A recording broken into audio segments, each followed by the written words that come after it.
할렐루야.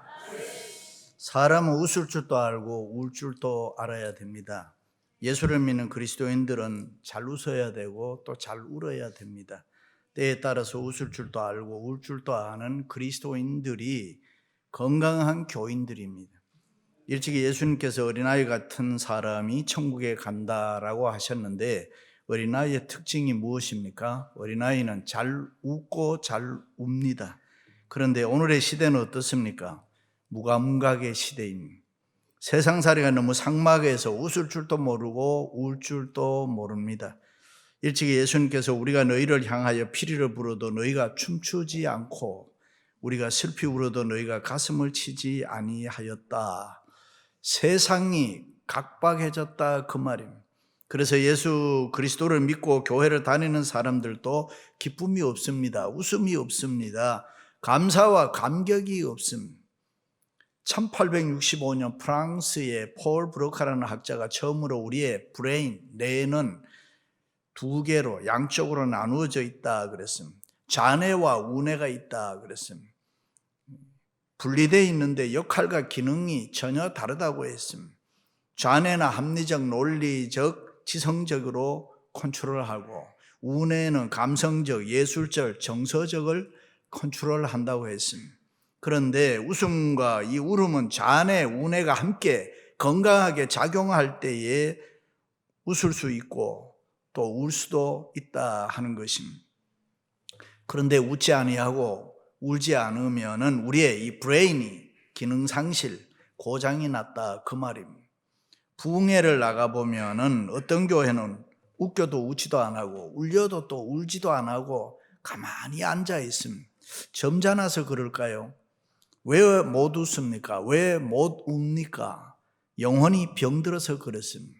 우리의 영혼이 건강하지 않으면 교회 여기 나와 앉아서 기쁨이 없습니다. 평안이 없습니다. 죄에 대해서 어찌할꼬 슬픔이 없습니다. 그런 교회는 병들어 죽어있는 교회고 성도들입니다. 그렇습니다. 교회는 이 내 영혼이 깨어 있어야 건강한 교회인 것입니다. 하나님의 말씀을 들을 때에 내 영혼이 반응할 수가 있어야 되는 것입니다. 하나님을 향해서, 성도를 향해서 감각이 죽어버리면 살았다 하나 죽은 사람입니다. 그러므로 우리는 항상 깨어 있어야 하고 정신 차려야 합니다. 믿으시면 아멘. 우리가 믿는 기독교에는 세 가지 중요한 도구마, 교리가 있습니다. 첫째는 창조론입니다. 태초에 하나님이 천지를 창조하시니라. 태초에 in the beginning, 하나님께서 우주 만물을 창조하시고 하나님의 형상대로 우리 인간을 만드셨습니다. 그리고 이 세상의 우주 만물을 모두 다 하나님이 만드셨습니다. 이 교리는 다른 종교에는 없습니다. 불교에도 없습니다. 불교에는 창조론이다, 종말론이다 이런 말이 없습니다. 시작도 없고 끝도 없고 돌고 도는 것이 불교의 교리입니다. 역사관입니다. 그래서 불신자 장례식을 할 때 보면은 상여를 앞에서 메고 가는데, 앞에서 선창을 하는데 보면 이제 가면 언제 오나, 이제 가면 언제 오나 그럽니다. 오긴 왜 옵니까? 오면 또 되겠어요. 소위 윤회설, 곡선 세계를 이야기하는 역사관입니다. 그러나 우리가 믿는 기독교에는 시작이 있으므로 끝도 있다는 것입니다. 직선 세계 시간 역사관입니다. 알파와 오메가의 처음과 나중이라. 지금 우리가 지나가면 다시 오지 않습니다.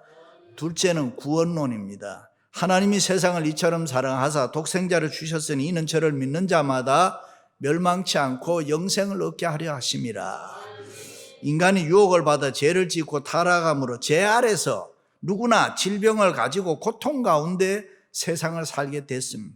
그런 불쌍한 인간을 구원하시기 위하여 하나님께서 일찍이 율법을 제정하시고 선지자들을 많이 보내주셨습니다. 그런데 죄 많은 인간들은 그들의 말을 듣지를 않았습니다. 그래서 예수님께서 친히 육신을 입으시고 이 땅에 인카네이션 하심으로 십자가를 통하여 구원을 이루고 부활 승천하셨습니다. 그리고 성령을 대신 보내어 교회를 통해서 누구든지 예수를 믿으면 구원을 받는다. 성령의 역사, 구원의 역사가 계속되고 있는 것입니다. 마지막에는 종말론입니다. 한번 죽는 것은 사람에게 정하신 것이요 그 후에는 심판이 있으리니. 믿으시면 아멘. 역사의 끝, 역사의 완성임. 땅끝까지 복음이 전파된 후에 예수님께서 다시 재림하셔서 선악간에 심판하신다. 역사의 종말임. 그때부터 예수님께서 온 세상을 다스리시는 이 왕국이 건설되는데 종말론의 중요한 사상입니다. 그래서 환난과 핍박이 많았던 초대교회 성도들은 서로 만나면 이와 같이 마라나타, 주님은 오십니다 라고 서로 종말론적 위로의 인사를 나누었습니다. 그런데 우리가 사는 지금 이 시대는 제약이 간영하고 가치관이 흔들리는 혼돈된 시대다. 말세 지말이다 라고 이야기하는, 마치 역사의 종말을 향해서 막 달려가는 불안한 그런 시대에 지금 우리가 살고 있습니다. 그러나 예수 믿는 우리들은 두려워할 필요 없습니다. 겁낼 필요 없습니다. 종말이 올 때 원수마귀 사탄을 이기고 주님과 더불어 우리가 반드시 승리하게 될 것이기 때문에 두려워하거나 미래에 대해서 염려하지 않습니다. 여러분, 두려워하거나 걱정하지 마시기를 바랍니다. 현실의 환난과 핍박과 어려움이 있어도 잘 참으시기를 바랍니다. 우리가 사는 이 세상이 다 망하는 것 같지만은 예수 믿는 우리 성도들은 예수님의 재림과 함께 종말이 올 때에 승리한다는 이 소망을 가지고 살아야 합니다. 할렐루야. 그렇습니다. 예수님 오실 날이 가까이 오고 있습니다. 그러므로 깨어 정신을 차리고 우리 모두는 다 주님의 재림을 준비해야 됩니다. 성경의 말씀을 보면 3분의 1이 예언입니다. 그 중에서 예수님 오신다는 데 대해 가지고 세 가지 중요한 모습이 있습니다. 그 첫째가 초림입니다. 2000년 전에 유대 땅 베들레헴에 탄생하신 것은 창세기에서부터 예언되어진 예언의 성취입니다. 두 번째가 성령 강림입니다. 예수님이 부활하사 승천하신 후에 마가의 다락방에서 120명의 성도들이 모여서 열심히 기도할 때에 성령님이 강림했습니다. 그 이후에 지금을 성령시대, 은혜시대, 신약시대 그렇게 이야기를 합니다. 그리고 세 번째가 예수님의 재림입니다. 예수님의 재림은 예언된 지 지금 2000년이 넘었는데 아직도 이루어지지 않았고 이 예언은 앞으로 남은 성취될 것입니다. 성경에는 이 예수님의 재림에 대해서 300번 이상 언급을 했습니다. 오늘 또 우리가 예배 드리면서 사도신경을 고백하지 않았습니까? 하늘에 오르사 전능하신 하나님 우편에 앉아 계시다가, 믿으시면 아멘. 저리로서 산 자와 죽은 자를 심판하러 오시리라. 믿으시면 아멘. 우리가 이런 고백을 한단 말이죠. 그렇습니다. 예수님께서 재림하실 때 어떤 일이 일어나느냐? 성경은 이렇게 이야기합니다. 민족이 민족을, 나라가 나라를 대적하여서 일어나겠고 곳곳에 지진이 있으며 기근이 있으리니 이는 재난의 시작이라. 거짓 그리스도들과 거짓 선지자들이 일어나서 이적과 기사를 행하여 할 수만 있으면 택한 자들을 미혹하리라. 어때요? 지금이 바로 그때 아닙니까? 지금도 굶어 죽는 사람이 수만 명, 수천 명씩 있다니까요. 공해 때문에 엄청나게 많은 땅들이 지금 사막화되고 있습니다. 자연의 오염으로 바다의 물고기들이 다 죽어가고 있습니다. 우리가 사는 LA를 비롯해서 세계 도처에 지진이 일어나고 자연재해, 수많은 재난이 일어나고 자기가 그리스도라고 말하는 거짓 선지자들, 얼빠진 사람들이 이 세상에 지금 우죽성격으로 여기저기서 일어난 사단의 지배를 받으며 불법이 성행함으로 우리의 마음이, 우리에게 사랑이 식어져 가고 있다. 이런 현실을 볼 때 선악간의 최후의 심판이 곧 우리에게 다가오고 있다. 그런데 그것이 이례적 사건이기 때문에 너나 할 것 없이 잘 믿어지질 않습니다. 예를 들면 우리가 100년 후에 여기서 지금 예배 드릴 사람이 아무도 없습니다. 왜요? 죽기 때문에 그렇습니다. 그 죽는다는 것이 이게 사실이지만은 이례적 사건이기 때문에 우리는 잘 믿어지질 않습니다. 1945년 8월 초에 일본 히로시마에 경고문 삐라가 뿌려졌습니다. 과거에 없었던 무서운 원자폭탄이라는 것이 히로시마에 떨어질 것이다. 이것이 떨어지기 전에 천황에게 가서 빨리 항복을 하든지 아니면은 그걸 안 들으면 8월 6일 이전에는 다 이곳을 떠나기 바랍니다. 그때 일본 사람들은 그 삐라를 보고 코웃음 쳤습니다. 우리가 지금 전쟁에서 이기고 있는데 무슨 항복이라는 소리냐. 그러나 뜻있는 몇 사람은 히로시마를 떠났습니다. 예정대로 히로시마에 원자폭탄이 떨어졌습니다. 그 말을 믿지 않았던 사람들은 그 시간에 순식간에 거기서 다 죽었습니다. 그리고 그 전단을 보고 멀리 피했던 사람들은 또 다 살았습니다. 그렇습니다. 예수님 오실 날이 가까이 오고 있습니다. 시작이 있으면 끝이 있는 것처럼 창조와 구원의 역사가 있었으면 이제는 마지막에 역사의 종말이 오므로 예수님 오셔서 우리를 심판하시고 그 예수님이 왕노릇할 때가 올 것입니다. 그들이 평안하다 안전하다 할 그때에 임신한 여자에게 해산의 고통이 이른과 같이 멸망이 갑자기 그들에게 이르리니 그때는 결코 피하지 못하리라. 그러므로 우리는 늘 깨어서 정신 차리고 열심히 교회 생활을 해야 됩니다. 열심히 신앙생활을 해야 됩니다. 우리가 살고 있는 서든 캘리포니아는 그래도 날씨가 좋기로 유명해서 잘 모릅니다만은 사실 계절이라는 것은 봄, 여름, 가을, 겨울로 구분되어 있습니다. 우리가 태어났던 조국이나 미국에서도 중부나 동부에 가면은 계절의 변화를 아주 쉽게 볼 수가 있습니다. 자연은 그 계절에 따라서 모양을 달리합니다. 그리고 쉴 새 없이 그 계절은 멈추어 있지 아니하고 계속 진행되고 있습니다. 그러므로 계절을 잘 분간할 줄 알아야 돼요. 봄에는 여름이 오고 있구나. 여름에는 가을이 오고 있구나. 가을에는 겨울이 오고 있구나. 그런 것을 누가 가르쳐줘서 그런 게 아니라 우리 스스로 알아야 합니다. 그렇게 사는 사람을 호모 사피이언스라 그래요. 지혜로운 사람이라 그럽니다. 그렇습니다. 지금은 주님의 재림 때가 가까워오고 있습니다. 그러므로 우리 모두는 깨어서 정신 차리고 주님 맞을 준비를 해야 된다 그 말입니다. 믿으시면 아멘?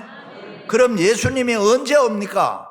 한마디로 얘기하면 우리가 알지 못하는 때에 성경은 도적같이 오신다 그랬습니다. 오늘 많은 거짓 예언자들이 날짜를 정해서 예수님이 오신다고 사람들을 유혹하고 있습니다. 그런데 이것은 다 성경으로 보면 거짓입니다. 왜냐하면 그날과 그때는 아무도 모른다고 했습니다. 그날과 그때는 아무도 모르나니 하늘의 천사들도 아들도 모르고 오직 아버지만 아시느니라. 누구만 안다고 했어요? 하나님 아버지만 안다. 성경은 분명하게 우리에게 그렇게 가르치고 있습니다. 그런데 지난 2000년에 예수님 재림하신다고 한 이상한 종파들이 우리 주위에 얼마나 많았는지 모릅니다. 날짜 예언은 대개 다 이단들이 잘합니다. 왜냐 날짜 예언을 하느냐? 자극을 주니까. 저도 여기서 언제 며칠 날 예수님 오신다 그러면 정신 안 차릴 사람이 누가 있어요? 그냥 온다 그러니까 그냥 희망하게 그냥 우리가 믿을 때가 있지. 오늘날 많은 거짓 예언자들이 날짜를 정해서 오신다고 예수님 오신다고 사람들을 여기저기서 유혹하고 있습니다. 수십 년 전에 샌프란시스코에 짐 존스라는 사람이 피플스 템플이라는 이단 종파가 있었는데 그가 종말론을 부르짖다가 날짜로 오버했단 말이죠. 결국은 1000여 명의 신도를 이끌고 가야나 정글에 가서 그들에게 독약 먹이고 다 함께 죽었습니다. 샌디에고에서도 집단 자살이 있었습니다. 지금도 자신의 몸에다가 폭탄을 안고 테러를 하는 이 이슬람주의자들이 있습니다. 그들은 다 이단 사상의 종말론자들입니다. 얼마나 어리석은 자들입니다. 이 세상의 삶을 부인하고 우습게 생각합니다. 죽어서 뭐 더 좋은 일이 있다. 자꾸 이것만 이야기합니다. 초대교회 교인들 중에도 예수님 오실 텐데 땀 흘려서 일하면 뭐 하냐, 먹고 놀자, 그런 사람들이 있었어요. 그래서 바울이 이 어리석은 자들아 일하기 싫거든 먹지도 마라 책망했습니다. 대문호 윌리엄 셰익스피어가 어느 날 런던의 한 음식점에 들렀을 때 그 음식점 안에 있는 손님들이 다 이 셰익스피어에게 경의와 사랑을 표하는 의미에서 다 일어났습니다. 이 광경을 본 그 식당의 한 하인이 땅이 꺼져라 한숨을 쉬었습니다. 셰익스피어는 그 한숨 소리를 듣고 하인을 따라서 밖으로 나갔습니다. 그리고 하인에게 왜 한숨 쉬냐라고 물었습니다. 하인이 똑같은 사람으로 태어나면서 당신 같은 사람은 식당에 들어오니까 많은 사람들이 다 일어나서 존경과 경의를 표하는데 나는 밥이나 얻어먹기 위해서 식당 마당을 쓸고 있는 내 신세가 너무 가련해서 한숨이 저절로 나옵니다. 그때 셰익스피어는 이렇게 위로했습니다. 친구요, 당신은 식당 마당을 쓰는 것이 아닙니다. 하나님께서 지으신 이 지구에 한 모퉁이를 쓸고 있습니다. 할렐루야. 그렇습니다. 예수님 다시 오실 날이 가까웠다는 것은 우리의 주위에 여러 가지 증거를 보아서 우리가 알 수 있습니다. 오실 리가 오시리니 지체하지 아니하시리라. 믿으시면 아멘. 주님이 드디어 오리라고 생각하고 영적으로 잠자지 마라. 우리는 깨어서 정신 차려야 됩니다. 특별히 지난 1년 넘도록 코비드-19 때문에 자의에 의하든 타의에 의하든 교회 생활, 신앙 생활 우리가 등한히 하지 않았습니까? 이제는 영적 잠에서 우리 모두가 다 깨어나야 됩니다. 원수마귀 사탄이 우는 사자같이 삼킬 자를 찾으니 대적하기 위하여 우리는 깨어나서 정신 차려야 된다 이 말이죠. 할렐루야. 게으르고 나태하게 잠자던 내 신앙의 잠에서 깨어나 정신을 차리고 우리가 열심히 주님을 섬겨 일해야 되는 것입니다. 소망을 가지고 기쁨과 감사로 살아야 됩니다. 언제 우리 신랑 예수님이 주님이 오실지 모르기 때문에 그렇습니다. 아멘. 존슨 대통령이 미 항공우주국 나사를 방문했습니다. 여러분 중에도 가보신 분들 많지요. 저도 가봤습니다. 로비를 지나가다가 지저분한 바닥을 닦고 있는 청소부를 발견했는데 이 청소부는 콧노래를 부르고 바닥을 열심히 닦고 있었습니다. 그 모습이 하도 즐거워 보여서 대통령은 부러운 생각마저 들었습니다. 그래서 청소부에 다가가서 청소하는 일이 그토록 즐겁습니까? 비법을 알고 싶습니다. 그래서 청소부는 이렇게 대답했습니다. 카카, 저는 일개 청소부가 아닙니다. 인간을 달에 보내는 이 일을 돕고 있습니다. 그렇습니다. 반드시 예수님이 오시기는 오시는데 언제 오실지를 모릅니다. 그러므로 우리는 신앙의 잠에서 깨어나서 정신 차리고 무슨 일을 하더라도 열심히 살아야 되고 믿음 생활 열심히 해야 될 줄로 믿습니다. 할렐루야. 노아 홍수 때에 하나님께서 물로 심판하신다고 했습니다. 그런데 그 말씀을 듣고 순종한 노아의 8 식구는 방주를 준비했다가 다 구원을 받았지만은 다른 사람들은 먹고 마시며 오기는 언제 오냐 믿지 않다가 다 죽었습니다. 누가복음에도 보면 어리석은 종에 대한 이야기합니다. 주인이 드디어 오리라고 생각하고 먹고 마시고 취해 있을 때에 주인이 와서 그 종을 엄히 징벌했다. 오늘 또 하나님의 말씀은 우리에게 이렇게 합니다. 너희가 이 시기를 알거니와 자다가 깰 때가 벌써 되었으니 이는 이제 우리의 구원이 처음 믿을 때보다가 가까웠습니다. 종말이 가까웠다 그 말이죠. 밤이 깊고 낮이 가까웠으니 그러므로 우리가 어둠의 일을 벗고 빛의 갑옷을 입자. 낮에와 같이 단정히 행하고 방탕하거나 술취하지 말며 음란하거나 호색하지 말며 다투거나 시기하지 말고 오직 예수 그리스도로 옷 입고 정욕을 위하여 육신의 일을 도모하지 말라. 그렇습니다. 그때를 위하여 신앙생활 다시 점검하고 우리가 각성해야 됩니다. 흰옷 입은 사람들이 마지막 날 주님을 맞이해야 하는데 경건하고 거룩하게 사는 변화의 삶, 그것이 우리에게 분명히 있어야 됩니다.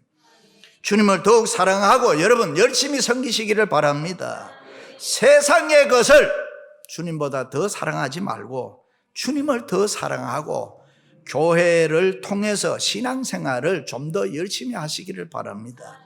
특별히 인류 구원 땅끝까지 복음이 전파된 후에 주님이 오신다고 했으니 우리는 힘써서 전도해야 되고 내 주위에 있는 사람들을 강건하여 하나님의 집을 채워라 그랬습니다.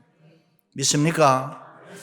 스필버그 감독의 라이언 일병 구하기 영화가 유명합니다. 수많은 관객을 모을 수 있었던 것은 자신과 자식을 생각하고 인류가 구출되기를 원했던 그 마음 때문에 그 영화가 히트를 쳤습니다. 그러므로 우리는 예수님 오실 날을 기다리면서 적극적으로 복음 증거해야 됩니다. 우리가 열심히 전도하려면 그냥 되나요? 능력 받아야 된단 말이죠. 전도지 들고 부들부들 떨고 이 눈치 저 눈치 보는 사람 많잖아요. 또 그 자체도 하지도 못하잖아요. 그런데 능력을 받아야 되는데 그 능력은 우리가 하나님 앞에 예배하고 찬양하고 기도 열심히 해야 얻어지는 것이라. 찬양도 기도도 열심히 해야 됩니다. 그런데 찬양과 기도가 쉽지는 않습니다. 그래서 우리는 열심히 배워야 돼요. 예수님의 제자들도 가르쳐달라고 예수님에게 이야기했잖아요. 히브리인들에게는 하나님 섬기는 것이 삶의 전부입니다. 프라이오리티 넘버 원입니다. 그런데 늘 그들은 쉐마의 기도를 드렸습니다. 이스라엘에 들으라, 우리 하나님 여호와는 오직 유일하신 하나님이시니 여호와시니 믿습니까? 너는 마음을 다하고 뜻을 다하고 힘을 다하여 내 하나님 여호와를 사랑해라 그랬습니다. 그러므로 우리는 얽매이기 쉬운 유혹들을 다 물리치고 예수 그리스도의 이름을 선포하고 열심히 찬양하고 열심히 기도해야 됩니다. 뭐가 된다 안 된다 그런 소리 그만하고 새벽에 하나님 앞에 나와 기도하시기를 바랍니다. 하늘 문이 열릴 줄로 믿습니다. 말세를 당하고 주님의 재림이 가까울수록 더욱 깨어서 우리가 열심히 예배하고 열심히 찬송하고 열심히 기도해야 됩니다. 왜요? 사단은 언제나 우리들로 하여금 예배, 찬송, 기도, 헌금, 봉사 뭐 이런 거 못하게 합니다. 해도 적당히 해라. 중단하게 합니다. 그러므로 우리는 이 세상의 무거운 짐과 얽매이기 쉬운 죄를 벗어버리고 깨어 정신 차리고 매일매일 충실하게 열심히 신앙생활 해야 됩니다. 그래야 우리는 주님 오실 그날에 떳떳하게 우리 주님을 맞이할 수가 있습니다. 그때 두 사람이 밭에 있으면 한 사람은 데려감을 당하고 한 사람은 버려둠을 당할 것이고 두 여자가 맷돌질을 하고 있는데 한 사람은 데려가고 한 사람은 버려둠을 당할 것이라. 학교나 회사에 들어가기 위해서는 시험을 쳤습니다. 여러분 중에도 그런 분 많죠? 합격자 명단에 내 이름이 없어요. 분명히 내 이름이 있어야 되는데 없는 거예요. 없으면 어떻게 돼요? 그 회사에 그 학교에 못 들어가요. 내가 이렇게 예수 믿다가 내가 천국에 들어갈 수 있을까? 살펴보시라 그 말이에요. 아닌데 나는 그때 분명히 있는 줄 알았는데 too late. 안 된단 말이죠. 그렇습니다. 내가 하나님을 바로 잘 섬기기 위해서, 내가 교회를 바로 잘 섬기기 위해서, 내가 내 이웃을 바로 잘 섬기기 위해서 이제는 내 고집, 내 아집, 내 주장, 내 못난 성격 이런 거 좀 내려놓고 빼내자. 그래야 성령의 역사가 우리 가운데 일어납니다. 환난과 시험, 고통과 고난이 있어도 참아야 됩니다. 억울한 일을 당해도 낙심치 말아야 됩니다. 서로 이해하고 용서하고 사랑하고 서로를 도와줘야 됩니다. 어떤 일이 있어도 서로 대적하면 안 됩니다. 우리는 서로 미워하면 안 되는 것입니다. 하늘나라 생명책에 내 이름이 분명히 있는 것을 내가 믿기에 우리는 오늘 또 깨어서 정신 차리고 하나님을 섬겨야 됩니다. 할렐루야. 사랑하는 성도 여러분, 늘 깨어서 정신 차리고 신앙생활 하다가 주님이 오실 그때에 들림받을 수 있기를 주님의 이름으로 축원합니다.